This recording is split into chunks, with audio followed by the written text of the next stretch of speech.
Hello दोस्तों, NI academy में आपका स्वागत है। मैं लोकेंद्र सिंह राठौड़।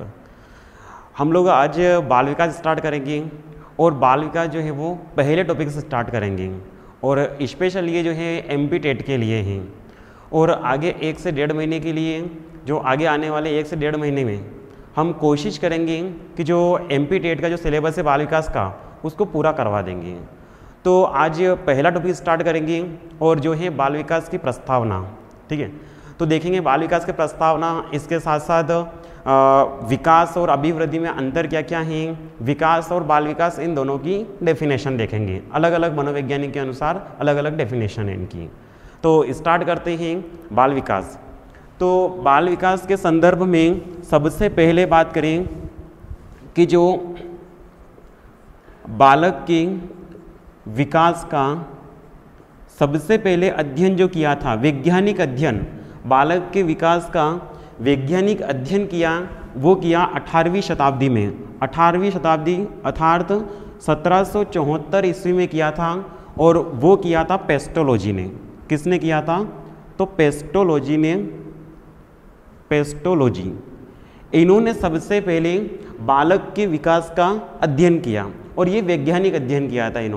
इन्होंने अपने ही 3.5 वर्षीय पुत्र पर इन्होंने अध्ययन किया था। इसके बाद 1784 में जर्मनी में, इसके बाद 1784 जर्मनी में डॉक्टर टाइडमैन ने बालक के विकास का अध्ययन किया था। लेकिन सबसे पहली बार किसने किया बालक के विकास का अध्ययन? पहली बार किसने किया? तो पेस्टोलॉजी ने किया। और कब किया था? तो 1774 में किया था। इसके बाद अमेरिका में 19वीं शताब्दी में अमेरिका में बाल अध्ययन आंदोलन की जो शुरुआत करी थी, बाल अध्ययन आंदोलन की शुरुआत करी थी, वो करी थी स्टेनली हॉल ने करी थी। Stanley hall. ये क्वेश्चन पूछते हैं इसमें कि बाल अध्ययन आंदोलन की शुरुआत किसने करी थी? तो ये याद रखना कि 19वीं शताब्दी में अमेरिका में बाल अध्ययन आंदोलन की शुरुआत करी थी, वो करी थी स्टेनली हॉल ने करी थी। इसी के लिए इनको इस आंदोलन के जन्मदाता मानते हैं इनको, कि इनके जन्मदाता कौन है? तो वो स्टेनली हॉल हैं। इसके बाद भारत में बात करें। भारत में बाल विकास का अध्ययन सबसे पहली बार कहाँ पे हुआ? तो भारत में बाल विकास का जो अध्ययन हुआ, वो हुआ था 1930 में और वो हुआ था कलकत्ता विश्वविद्यालय में। कलकत्ता विश्वविद्यालय में पहली बार बाल विकास का अध्ययन किया गया था और वो किया था 1930 में किया था कलकत्ता विश्वविद्यालय में। ठीक है, ये तो बात हो गई इसमें बाल विकास की, कि बाल विकास का अध्ययन कब हुआ था, उसके बाद बालक के विकास का अध्ययन कब किया था। फिर इसके बाद इसमें लें विकास के संदर्भ में कि विकास किसे कहते हैं, और उसके बाद विकास के संदर्भ में मनोवैज्ञानिक कौन कौन हैं और किसने क्या क्या कहा है। ठीक है, तो पहले बात करेंगे विकास की। विकास किसे कहते हैं? तो विकास एक सार्वभौमिक प्रक्रिया है जो जन्म से लेकर मृत्यु तक चलती रहती है, या ये कह सकते हैं कि विकास एक सार्वभौमिक प्रक्रिया है जो जीवन पर्यंत चलती रहती है। इसका अर्थ ये है कि विकास जो प्रक्रिया है वो गर्भावस्था से लेकर जीवन पर्यंत चलती रहती है। इसका अर्थ ये कि गर्भावस्था से लेकर जहाँ तक व्यक्ति की मृत्यु नहीं होती है वहाँ तक विकास होता रहता है। इसके बाद विकास के संदर्भ में एक मनोवैज्ञानिक है हरलोग। तो हरलोग ने विकास के संदर्भ में कहा है कि विकास जो है, विकास एक अभिवृद्धि तक सीमित नहीं है। विकास एक अभिवृद्धि तक सीमित नहीं है, वरन वह व्यवस्थित और समनुगत परिवर्तन है। व्यवस्थित और समनुगत परिवर्तन है जिसमें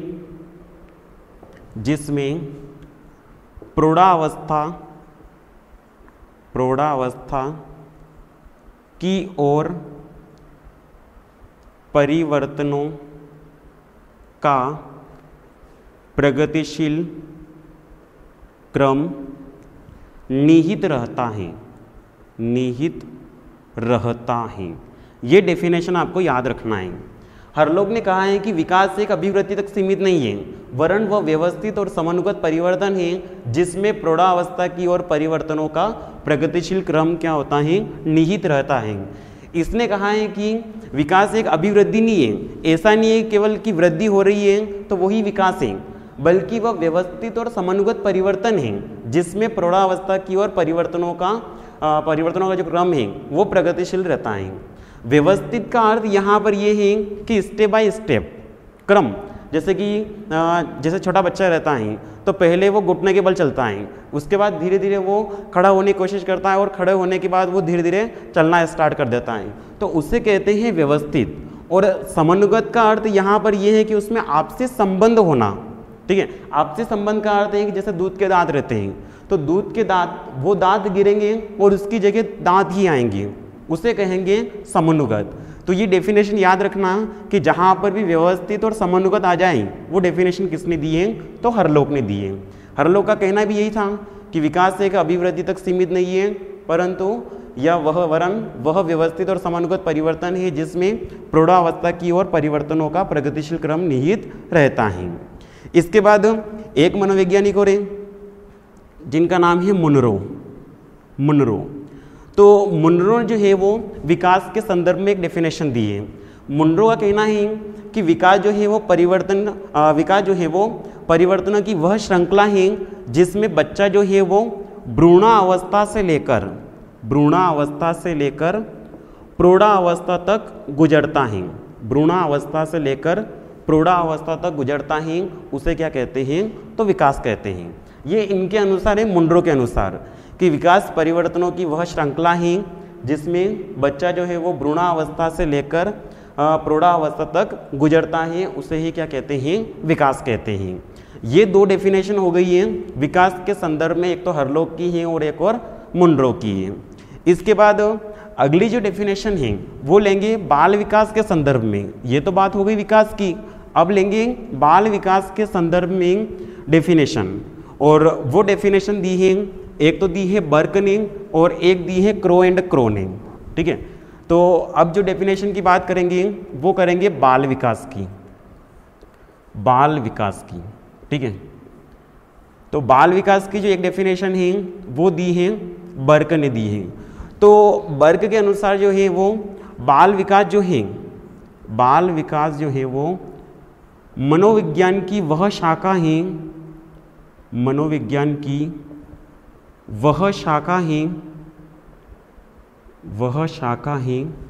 जिसमें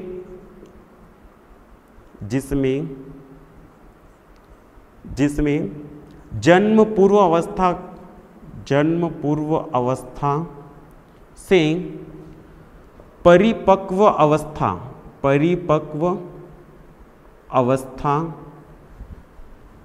में होने वाले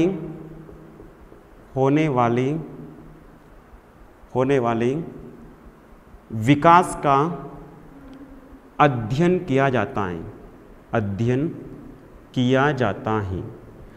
ये डेफिनेशन दी है बाल विकास के संदर्भ में बर्क ने दी है। बर्क का कहना है कि बाल विकास जो है वो मनोविज्ञान की वह शाखा है जिसमें जन्म पूर्व अवस्था का अर्थ है गर्भावस्था। तो जन्म पूर्व अवस्था से परिपक्व अवस्था में होने वाले विकास का अध्ययन किया जाता है, उसे क्या कहते हैं, तो बाल विकास कहते हैं। इसके बाद एक मनोवैज्ञानिक और हैं क्रो एंड क्रो। तो क्रो एंड क्रो के जो अनुसार जो है वो बाल विकास वह वैज्ञानिक अध्ययन है। बाल विकास वह वैज्ञानिक अध्ययन है जिसमें गर्भावस्था के प्रारंभ से किशोरावस्था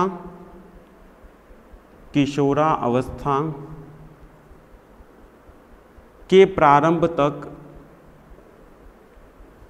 होने वाले विकास का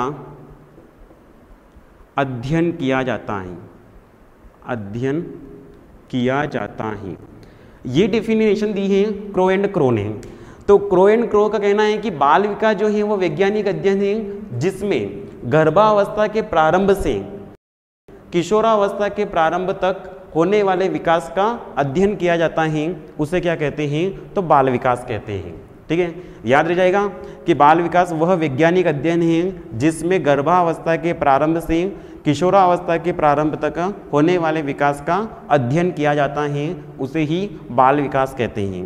अब इन दोनों डेफिनेशन से ये पता चलता है कि बाल विकास उसे कहेंगे जो गर्भावस्था से लेकर जहाँ तक व्यक्ति परिपक्व नहीं होता है, वहाँ तक का अध्ययन किया जाता है, उसे ही क्या कहते हैं? बाल विकास कहते हैं। ये दोनों डेफिनेशन लिख लीजिए, जिसमें एक तो बर्ग के अनुसार है और एक क्रो एंड क्रो के अनुसार है, और ये दोनों डेफिनेशन आपको इसमें याद रखनी है। हम लोग जो डेफिनेशन लिखेंगे वो इतनी डेफिनेशन भी नहीं लिखेंगे जो याद नहीं हो, मेन डेफिनेशन लिखेंगे जो या तो पिछले एग्जाम में पूछी गई है या फिर इसकी संभावना है। जैसे कि विकास के संदर्भ में एक डेफिनेशन देखी थी हरलोग के अनुसार और एक डेफिनेशन देखी थी मुंड्रो के अनुसार। ऐसे ही यहाँ पर बाल विकास के संदर्भ में एक तो बर्ग की याद रखना है और एक क्रो एंड क्रो की याद रखना है।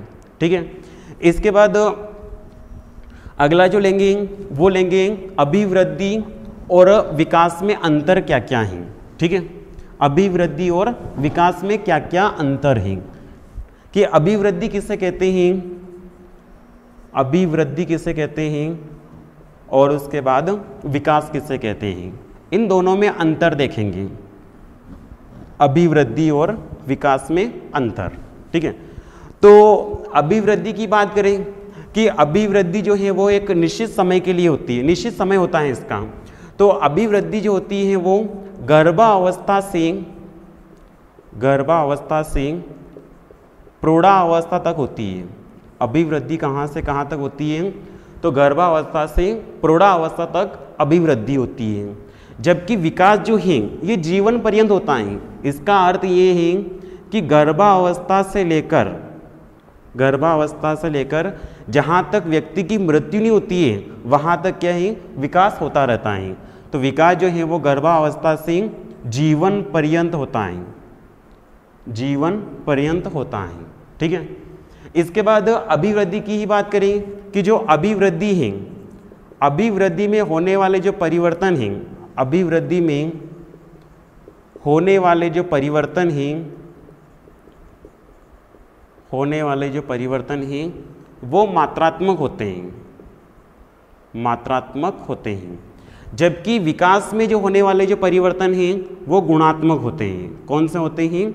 गुणात्मक होते हैं। ठीक है, जैसे कि अभिवृद्धि में होने वाले परिवर्तन मात्रात्मक कैसे? जैसे किसी व्यक्ति का जो लंबाई है वो 4 फीट है और व्यक्ति की जो लंबाई है वो कुछ समय के बाद 5 फीट हो गई है, तो उसमें परिवर्तन हुआ है।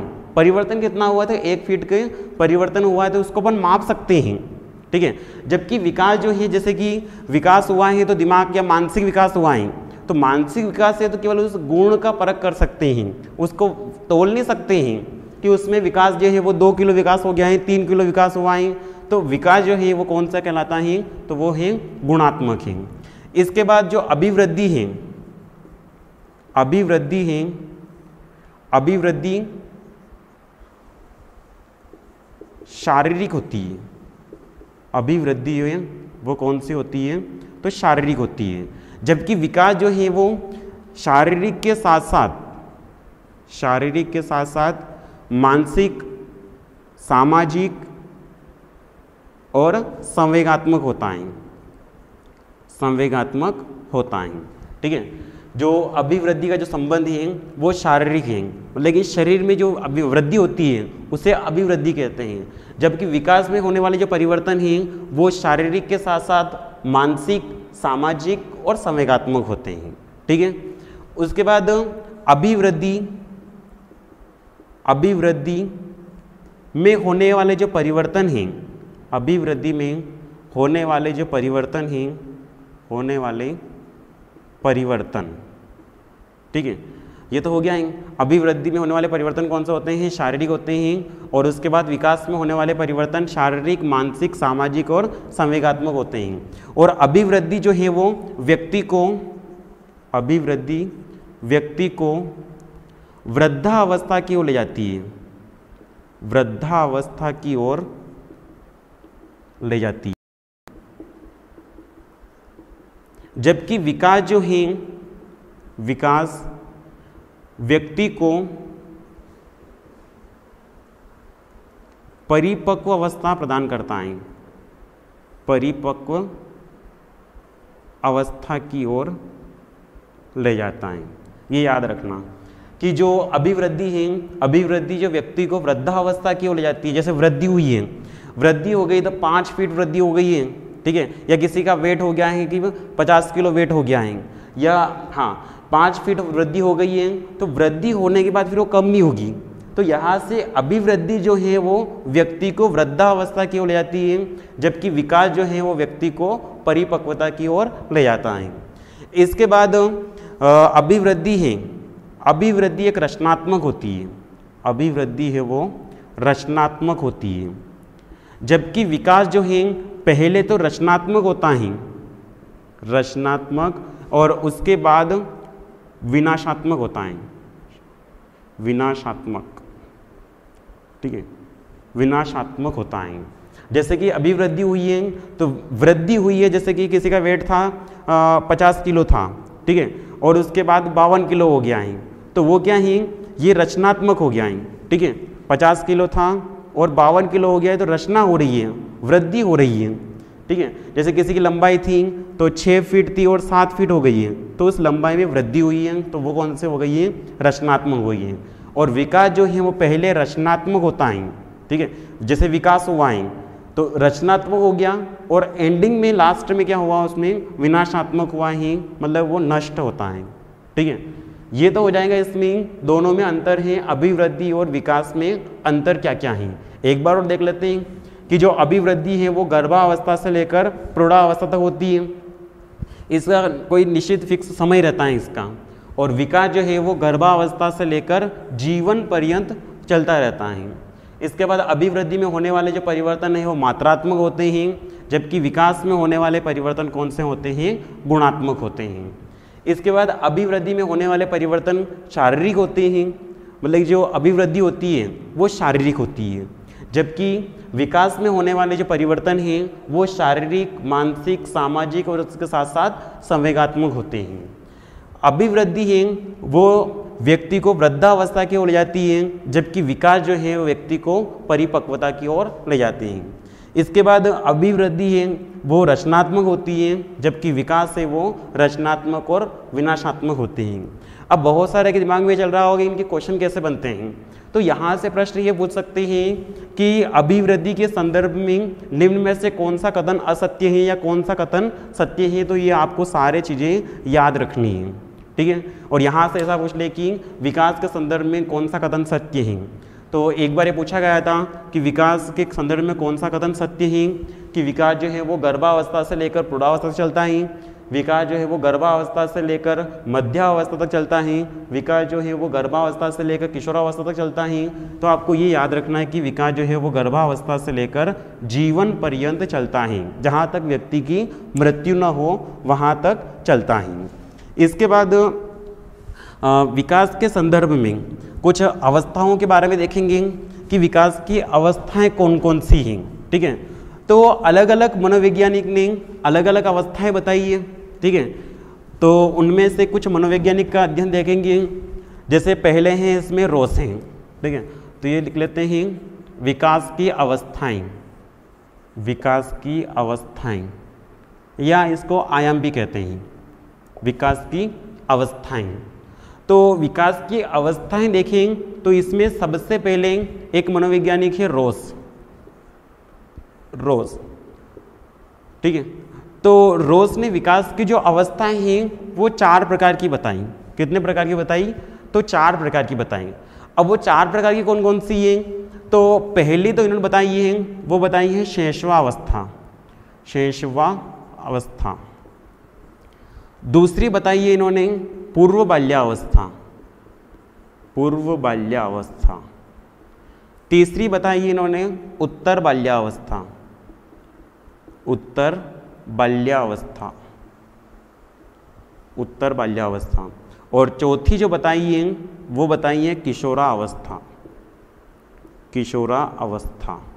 ये इन्होंने 4 अवस्थाएं बताई हैं। शैशवावस्था का कार्यकाल इन्होंने बताया है, वो बताई है 1 से लेकर 3 वर्ष तक का, और 3 से लेकर 6 वर्ष तक का जो कार्यकाल है वो पूर्व बाल्यावस्था का, 6 से लेकर 12 वर्ष तक का जो कार्यकाल है वो इन्होंने माना है उत्तर बाल्यावस्था का, और 12 से लेकर 18 वर्ष तक का जो कार्यकाल है वो माना इन्होंने किशोरावस्था।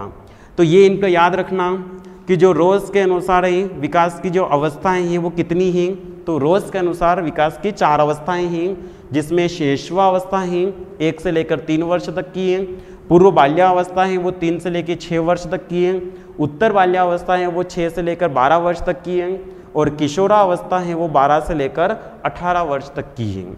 ठीक है, यहाँ से ये क्वेश्चन पूछा गया था, मध्य प्रदेश महिला पर्यवेक्षक एग्जाम में पूछा गया था ये, कि रोज़ के अनुसार विकास की कितनी अवस्थाएं हैं। तो रोज़ के अनुसार विकास की कितनी अवस्थाएं हैं? तो 4 अवस्थाएं हैं। ठीक है, हालांकि ये सामान्य अध्ययन नहीं है, सामान्य अध्ययन आगे पढ़ेंगे, जिसमें जो सामान्य अवस्थाएं हैं वो 5 अवस्थाएं हैं, उनको डीप में पढ़ेंगे। ये तो केवल रोज़ के अनुसार या अलग अलग मनोवैज्ञानिक के अनुसार अलग अलग अवस्थाएं उनको देखेंगे। तो ये याद रखना कि शैशवावस्था, पूर्व बाल्यावस्था, उत्तर बाल्यावस्था और किशोरावस्था। इसके बाद एक मनोवैज्ञानिक और एक शेले। तो शेले के अनुसार जो है वो विकास की जो अवस्था है वो 3 अवस्थाएं हैं शेले के अनुसार। ठीक है, शेले के अनुसार। तो शेले के अनुसार जो विकास की अवस्थाएं हैं वो 3 अवस्थाएं हैं। एक तो है शैशवावस्था, शैशवावस्था, एक है बाल्यावस्था, उसके बाद एक है किशोरावस्था, किशोरावस्था। ये इन्होंने 3 अवस्था बताई हैं। किसने? तो शेले ने। शेले का कहना है कि 1 वर्ष से लेकर 5 वर्ष तक की आयु को, या 1 से लेकर 5 वर्ष की आयु के वाले बच्चों को शैशवावस्था के अंदर लेंगे, और 5 से लेकर 13 बाल्यावस्था कहलाएगी, और 13 से लेकर 19 तक की अवस्था जो है वो किशोरावस्था कहलाएगी। ये तो है शेले के अनुसार ही। यदि ये ऐसा छोटा सा क्वेश्चन पूछ लिया कि शेले ने जो है वो विकास की अवस्थाओं के कितने भागों में बांटा है, तो कितने भाग हैं उसके? 3 भाग हैं। ठीक है, तो शैशवावस्था, बाल्यावस्था और किशोरावस्था ये किसके अनुसार है? तो शेले के अनुसार है। ठीक है, इसके बाद आगे लेंगे हरलोक के अनुसार, कि हरलोक के अनुसार विकास की अवस्थाओं को कितने भागों में बांटा है। तो हरलोक का जो अध्ययन है वो सामान्य अध्ययन मानते हैं। ठीक है, हालांकि जो सामान्य अवस्थाएं हैं वो 5 अवस्थाएं हैं, जिसमें गर्भावस्था, शैशवावस्था, बाल्यावस्था, किशोरावस्था और प्रौढ़ावस्था, इनको डीप में पढ़ेंगे। लेकिन हरलोक के अनुसार भी देख लेते हैं कि हरलोक के अनुसार विकास की अवस्थाएं कौन कौन सी हैं। हरलोक के अनुसार ये तीसरा मनोवैज्ञानिक है। पहला तो था रोस, दूसरा शेले, और तीसरा जो है वो हरलोकी। तो हरलोक के अनुसार विकास की जो अवस्थाएं हैं वो कई अवस्थाएं हैं। जैसे देखेंगे हम, पहली जो है वो गर्भावस्था, गर्भावस्था। दूसरी जो है वो शैशवावस्था, शैशवावस्था। तीसरी है बचपनावस्था। चौथी है पूर्व बाल्यावस्था, पूर्व बाल्यावस्था। उसके बाद उत्तर बाल्यावस्था। इसके बाद वयः संधि, वयः संधि। इसके बाद पूर्व किशोरावस्था, पूर्व किशोरावस्था। इसके बाद उत्तर किशोरावस्था, उत्तर किशोरावस्था। उत्तर किशोरावस्था के बाद प्रौढ़ावस्था, प्रौढ़ावस्था के बाद मध्यावस्था और मध्यावस्था के बाद वृद्धावस्था, मध्यावस्था के बाद वृद्धावस्था। तो इन्होंने माना है कि जो गर्भावस्था का जो कार्यकाल है वो ही जन्म से पूर्व, जन्म से पूर्व का अर्थ ये कि गर्भ धारण से लेकर जन्म तक का जो कार्यकाल है वो गर्भावस्था कहलाता है। ठीक है, इसके बाद शेषवावस्था ही वो जन्म से लेकर 2 सप्ताह, 2 सप्ताह यानी 14 दिन माना है इन्होंने कि जन्म से लेकर 2 सप्ताह तक का जो कार्यकाल है वो शेषवावस्था कहलाता है। और बचपनावस्था का जो कार्यकाल है वो तीसरे सप्ताह, तीसरे सप्ताह का अर्थ ये है कि 15वें दिन से, तीसरे सप्ताह से लेकर 2 वर्ष तक का जो कार्यकाल है वो बचपनावस्था का है।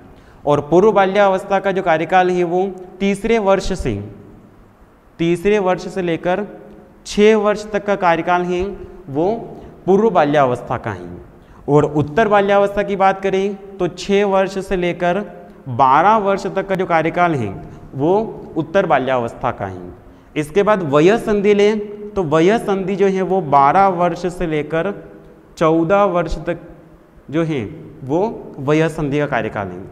उसके बाद पूर्व किशोरावस्था का कार्यकाल है वो 13 वर्ष तक, और 13 वर्ष से 18 वर्ष, 13 वर्ष से लेकर 17 वर्ष, 13 से लेकर 17 वर्ष। उसके बाद उत्तर किशोरावस्था का जो कार्यकाल है वो है 18 वर्ष से लेकर 21 वर्ष तक का कार्यकाल जो है वो उत्तर किशोरावस्था का है। इसके बाद प्रौढ़ावस्था का जो कार्यकाल है वो 21 वर्ष से लेकर 40 वर्ष, 40 वर्ष तक का जो कार्यकाल है वो प्रौढ़ावस्था का है। और मध्यावस्था की बात करें तो 41 वर्ष से लेकर 60 वर्ष तक का जो कार्यकाल है वो ही वृद्धावस्था का है। और लास्ट ही मध्यावस्था का है, और लास्ट ही है वृद्धावस्था। तो वृद्धावस्था का जो कार्यकाल है वो 60 वर्ष से ऊपर, 60 से ऊपर का जो कार्यकाल है वो वृद्धावस्था कहलाता है। तो गर्भावस्था की बात करें तो गर्भधारण से लेकर जन्म तक की अवस्था को गर्भावस्था कहते हैं। इसके बाद जन्म से लेकर 2 सप्ताह तक की अवस्था को शेषवावस्था कहते हैं। तीसरे सप्ताह से लेकर 2 वर्ष तक की बात करें तो उसे बचपनावस्था कहते हैं। और 3 वर्ष से लेकर 6 वर्ष तक की अवस्था को पूर्व बाल्यावस्था, 6 से लेकर 12 को उत्तर बाल्यावस्था, और 12 से लेकर 14 वर्ष तक की अवस्था को वयः संधि कहते हैं। और 13 से लेकर 17, तो 13 से लेकर 17 जो वयः संधि है, ये वयः संधि बाल्यावस्था और किशोरावस्था के रूप में एक सेतु का कार्य करती है ये। ठीक है, सेतु का कार्य करती है कौन? वयः संधि, जिसमें बाल्यावस्था और किशोरावस्था में सेतु का कार्य करती है। पूर्व किशोरावस्था कार्यकाल है वो 13 से लेकर 17 का है। उत्तर किशोरावस्था का 18 से लेकर 21 का है। और प्रौढ़ावस्था कार्यकाल है वो 21 से लेकर 40। मध्यावस्था का 41 से लेकर 60 का है। और वृद्धावस्था का है वो 60 से ऊपर का है। ये आपको याद रखना है। इसके बाद यदि ऐसा पूछें कि केवल बाल्यावस्था का, तो इसमें क्या है कि पूर्व बाल्यावस्था और उत्तर बाल्यावस्था अलग अलग भाग बांट दिए हैं। केवल इतना सा पूछ ले कि बाल्यावस्था कार्यकाल हर लोग के अनुसार कौन सा है, तो हर लोग के अनुसार जो बाल्यावस्था का जो कार्यकाल है वो 3 से लेकर 12 वर्ष का है। इसी में पूर्व बाल्यावस्था भी आ जाएगी और उत्तर बाल्यावस्था भी आ जाएगी। इसके बाद ऐसा पूछ ले कि हर लोग के अनुसार किशोरावस्था कार्यकाल क्या है, तो 13 से लेकर 21 वर्ष तक किशोरावस्था का कार्यकाल है। इसके बाद हर लोग का मानना ये था कि जो गर्भावस्था होती है, इन गर्भावस्था में जितने भी जितना विकास होता है वो शारीरिक विकास होता है। और ये जितनी भी जो अवस्थाएं हैं, इन सभी अवस्थाओं की तुलना में गर्भावस्था में सर्वाधिक तीव्र विकास होते हैं। ठीक है, ये याद रखना कि सर्वाधिक तीव्र विकास किस में होते हैं, तो गर्भावस्था में सर्वाधिक तीव्र विकास होते हैं। ठीक है, इसके बाद शेषवावस्था को समायोजन की अवस्था भी कहते हैं, समायोजन। इसके बाद बचपना अवस्था है, तो बचपना अवस्था जो है वो संवेग प्रधान अवस्था है। संवेग प्रधान अवस्था का अर्थ ये है कि इसमें बच्चे के संवेग उत्पन्न हो जाते हैं। संवेग जैसे क्रोध है, ईर्ष्या है, घृणा है, ये सारे संवेग जो हैं ये बचपना अवस्था में शुरू हो जाते हैं। तो बचपना अवस्था को संवेग प्रधान अवस्था भी कहते हैं। ठीक है, किसके अनुसार? हरलोक के अनुसार। उसके बाद पूर्व बाल्यावस्था है, तो ये है खिलौनों की आयु। खिलौनों की आयु कौन सी है? तो ये है पूर्व बाल्यावस्था है, हरलोक के अनुसार है। इसके बाद उत्तर बाल्यावस्था है, इसका जो कार्यकाल है वो 6 वर्ष से 12 वर्ष तक का है। ये खेलने की अवस्था है, विद्यालय जाने की अवस्था है, ये है उत्तर बाल्यावस्था है। इसके बाद वय संधि है, परिपक्व अवस्था है। और पूर्व किशोरावस्था है, ये पूर्व किशोरावस्था और उत्तर किशोरावस्था, इसमें समस्या की अधिकता होती है। ठीक है, और समस्या की अधिकता के साथ साथ सामाजिक अस्थिरता होती है। ठीक है, तो ये हो जाएगा किशोरावस्था। इसके बाद प्रौढ़ावस्था है, ये पारिवारिक जीवन जीने की अवस्था है, पारिवारिक जीवन जीने की अवस्था है। ठीक है, परिवार बसाना कौन से हो जाएगी? तो प्रौढ़ावस्था है। उसके बाद मध्य अवस्था है, तो मध्य अवस्था जो है वो सुख और शांति की अवस्था है। ठीक है, व्यक्ति इसमें चाहता है कि सुख शांति प्रतिष्ठा से जिए। इसके बाद वृद्धावस्था है, वो हास्य की अवस्था। इसका अर्थ है कि शरीर के अंगों का इसमें क्या होता है, शरीर के अंगों का जो है वो नष्ट होने लग जाते हैं। ठीक है, ये अवस्था ही वृद्धावस्था है। इसके बाद ये तो बात हो गई है हरलोक के अनुसार कि हरलोक के अनुसार कौन कौन सी अवस्थाएं हैं। ठीक है, और उन अवस्थाओं को क्या क्या नाम दिए गए हैं, क्या क्या कहते हैं उनको। इसके बाद जो आगे पढ़ेंगे वो पढ़ेंगे सामान्य अध्ययन पढ़ेंगे।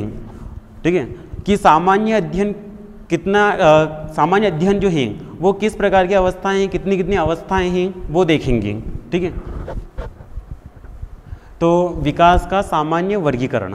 ठीक है, यदि सामान्य वर्गीकरण की बात करें, सामान्य वर्गीकरण, सामान्य वर्गीकरण, तो सामान्य वर्गीकरण देखें तो विकास की जो अवस्थाएं हैं उनको सामान्य रूप से देखें तो सामान्य रूप से 5 प्रकार की अवस्थाएं हैं। सामान्य अवस्था कितनी है? तो 5 प्रकार की अवस्थाएं हैं। उनमें से एक तो है गर्भावस्था, गर्भावस्था, एक है शेषवावस्था, शेषवावस्था। इसके बाद एक है बाल्यावस्था, बाल्यावस्था। बाल्यावस्था के बाद एक और है किशोरावस्था, किशोरावस्था, किशोरावस्था। और एक और है प्रौढ़ावस्था, प्रौढ़ावस्था। गर्भावस्था का जो कार्यकाल है वो गर्भधारण से लेकर जन्म तक। इसके बाद जो शेषवावस्था का जो कार्यकाल है वो है 0 से लेकर 6 वर्ष तक। 0 से मतलब कि जन्म से लेकर 6 वर्ष तक का जो कार्यकाल है वो है शेषवावस्था। इसके बाद बाल्यावस्था का जो कार्यकाल है 7 से लेकर 12 वर्ष तक का जो कार्यकाल है, 6 से ही मानते हैं हालांकि कि 6 से लेकर 12 वर्ष तक का जो कार्यकाल है वो बाल्यावस्था है। और किशोरावस्था का जो कार्यकाल है वो 13 से लेकर 18 वर्ष तक का है। और प्रौढ़ावस्था की बात करें तो प्रौढ़ावस्था का जो कार्यकाल है वो 18 वर्ष के बाद, 18 वर्ष के बाद। तो 18 वर्ष के बाद की जो अवस्था है वो प्रौढ़ावस्था कहलाती है। ये तो है सामान्य अध्ययन, सामान्य वर्गीकरण है। और इन सामान्य वर्गीकरण के माध्यम से ही अपन जितनी भी जो जानकारी है इनकी डीप में पढ़ेंगे। जैसे गर्भावस्था की बोल दें तो गर्भावस्था गर्भधारण से लेकर जन्म तक की अवस्था है। शेषवावस्था है वो 0 से लेकर 6 वर्ष तक की अवस्था है। बाल्यावस्था है वो 7 से लेकर 12 वर्ष तक की है। और किशोरावस्था है वो 13 से लेकर 18 वर्ष तक की है। हम लोग बाल विकास पढ़ रहे हैं, इसलिए केवल जो बाल विकास के अंदर जो आएंगे वो वाले भाग ही डीप में पढ़ेंगे। तो ये जो चीज़ें हैं जिसमें गर्भावस्था, शेषवावस्था, बाल्यावस्था, किशोरावस्था, इनको डीप में पढ़ेंगे। ठीक है, और यदि सामान्य वर्गीकरण पूछें, किसी भी मनोवैज्ञानिक के अनुसार न पूछें और सामान्य वर्गीकरण पूछें तो सामान्य वर्गीकरण में गर्भावस्था, शेषवावस्था, बाल्यावस्था, किशोरावस्था और प्रौढ़ावस्था, इसका अर्थ है कि जो विकास की जो अवस्थाएं हैं, सामान्य वर्गीकरण किसी मनोवैज्ञानिक के अनुसार न पूछें तो कितने प्रकार की है वो विकास की अवस्थाएं जो है वो 5 अवस्थाएं हैं। ठीक है, वो 5 अवस्था गर्भावस्था, शेषावस्था, बाल्या, किशोरावस्था और प्रौढ़ावस्था हैं। ठीक है, तो आगे जो अगला जो वीडियो रहेगा उसको उसमें जो गर्भावस्था है, श्रेष्ठावस्था, बाल्यावस्था और किशोरावस्था है, इनको डीप में देखेंगे, इनको विस्तार से देखेंगे। इसके बाद आपको याद रखना है कि रोज के अनुसार विकास की अवस्थाएं जो हैं वो कितने प्रकार की हैं, या विकास की अवस्थाओं को कितने भागों में बांटा है, हरलोक के अनुसार और शैले के अनुसार है। ठीक है, इसके बाद एक और जो है वो कोल के अनुसार भी है, तो होगा तो ये सामान्य वर्गीकरण पढ़ेंगे। इससे पहले उनके अनुसार जो विकास की जो अवस्थाएं हैं उनको देख लेंगे, और उसके बाद ये सारी जो अवस्थाएं हैं इनको विस्तारित पढ़ेंगे। तो आज के लिए काफ़ी है। हमारे चैनल को सब्सक्राइब करें, लाइक करें और शेयर करें। ठीक है, आज के लिए बहुत है। Thank you.